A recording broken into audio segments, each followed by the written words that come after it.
Over 600 million people play chess, making it the most popular board game alive today. Two armies, 16 pieces each, locked in battle with one ultimate goal: checkmate the enemy king.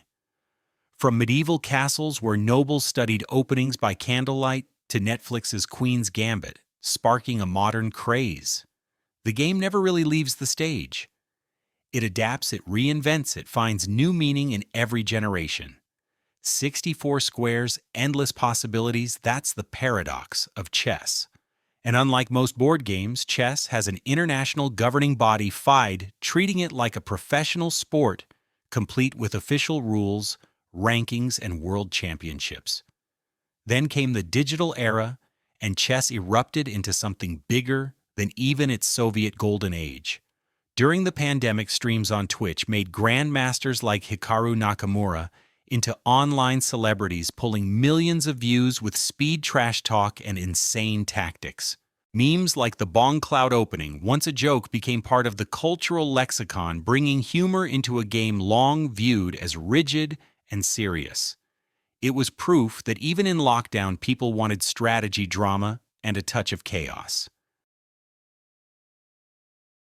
300 to 400 million people play Xiangqi or Chinese chess, making it one of the most concentrated board game cultures on the planet.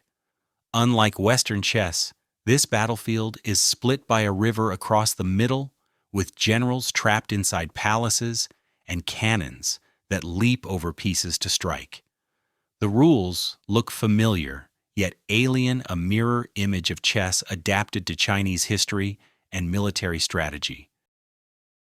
In Vietnam, Taiwan, and mainland China, the game thrives as both pastime and performance. Spilling from living rooms into the open streets, every stone table in a park can transform into an arena of strategy. And here, victory isn't about queening a pawn, but cornering the general until he has nowhere left to run.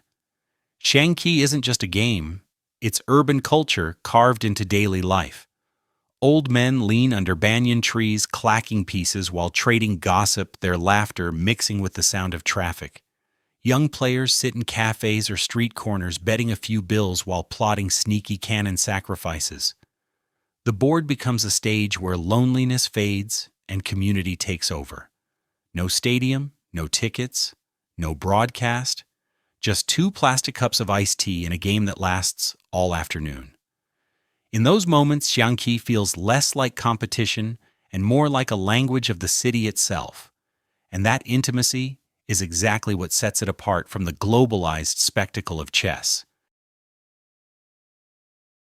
Around 250 to 300 million people play Mahjong, making it one of the most enduring social games in East Asia. The rules feel deceptively simple. Draw a tile, discard. A tile slowly shape a winning hand of sets and runs.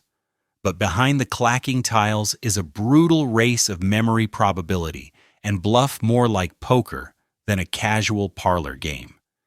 Entire evenings vanish as players chase that one perfect piece, refusing to walk away until the table finally breaks them. The sound of tiles shuffling isn't just noise, it's the heartbeat of the game itself. No wonder it's compared to an addiction dressed up as tradition. In China, Hong Kong, Taiwan, and Japan, Mahjong isn't just pastime, it's family ritual, holiday entertainment, even a quiet excuse for gambling under the radar. In the West, the game spread through cinema anime, and later the famous Mahjong solitaire computer version, which ironically has nothing to do with the real thing. At its core, Mahjong thrives because it's communal. You don't play alone, you sit with friends or relatives sharing laughter, tea, maybe even cigarettes. Some games last until dawn, not because anyone planned it, but because quitting feels like betrayal when you're one tile away. Mahjong lingers in memory because it fuses competition with connection. And that balance between chance and companionship makes it unlike any other board game on this list. Between 100 and 200 million people play checkers worldwide. Yet it's constantly overshadowed by its glamorous cousin chess. The rules look easy. Each player starts with 12 pieces moving diagonally, and jumping over rivals to capture. Reach the far side of the board and your checker gets crowned, suddenly able to move backward with lethal freedom. That mix of simplicity and hidden depth keeps the game alive across continents. It's a duel where one careless move can unravel everything in seconds. And that danger disguised by simple rules explains why checkers still survives as more than child's play. Variants have flourished for centuries, from American checkers to the larger and more brutal international drafts, played on 10 by 10 boards. The game once commanded international tournaments, and in 2007, computer science delivered a stunning verdict. The AI Chinook officially solved checkers, meaning perfect play always leads to a draw. In the United States, Britain, and much of Africa, kids learn the game young, while adults still battle for pride and relaxation. Checkers proved that even the so-called simple games hold mysteries deep enough to challenge both humans and machines. And that tension between elegance and complexity is what keeps it timeless. Only 40 to 50 million people play Go, yet it carries a reputation as the deepest board game humanity ever created. The rules are so simple it feels like child's play. Two players take turns placing stones on a 19 by 19 grid surrounding territory piece by piece. But the possibilities explode into numbers larger than atoms in the universe, creating strategies that stretch across decades of human thought. For more than 25 centuries, Go has endured as both game and philosophy, born in China, perfected in Japan, Korea, and beyond. Each stone feels like a brushstroke on the canvas of eternity. No wonder it's considered the Everest of mind games.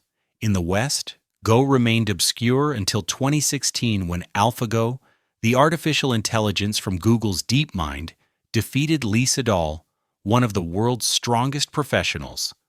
That match sent shockwaves across the globe because it proved machines could outthink humans in a domain once considered untouchable. Unlike chess, where brute force calculation rules, Go requires intuition, long-term vision, and a kind of creativity computers weren't supposed to have. Even world chess champion Emanuel Lasker once joked, "If intelligent beings exist beyond Earth, they're probably playing Go." It was more than a game, it was a mirror of intelligence itself. And that timeless mystery ensures Go will always stand apart from the rest.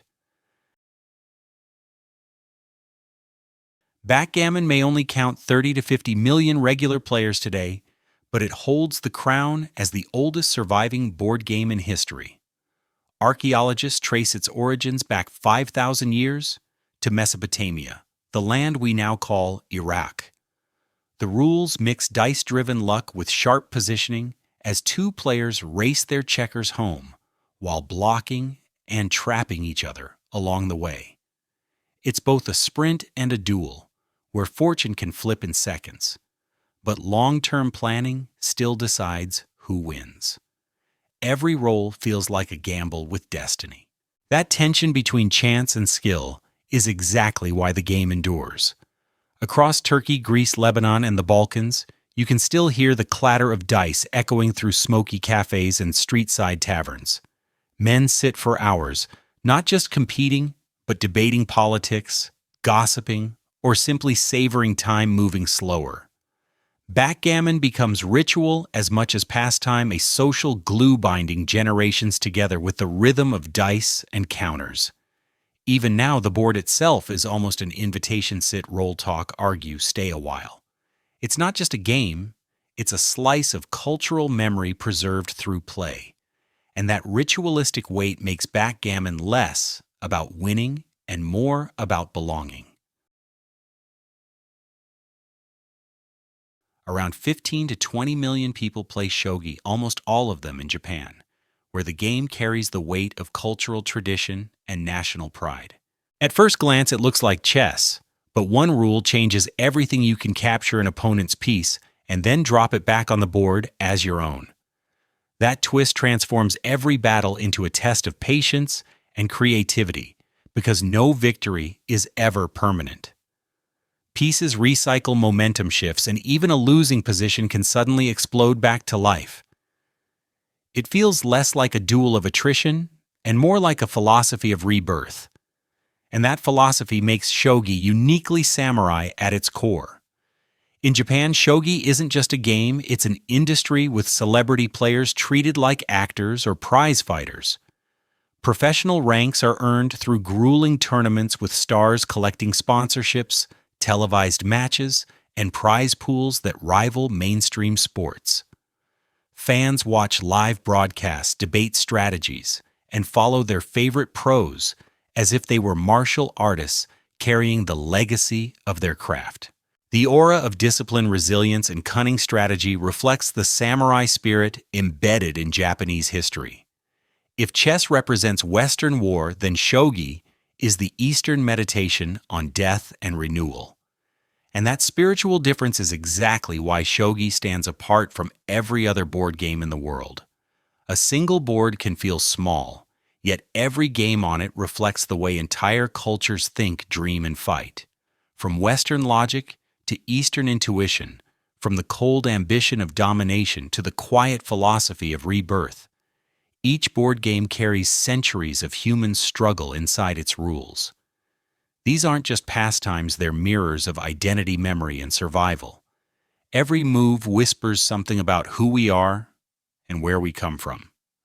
So here's the real question: how many of these games have you played? And if you had to choose one to represent your nation, what would it be?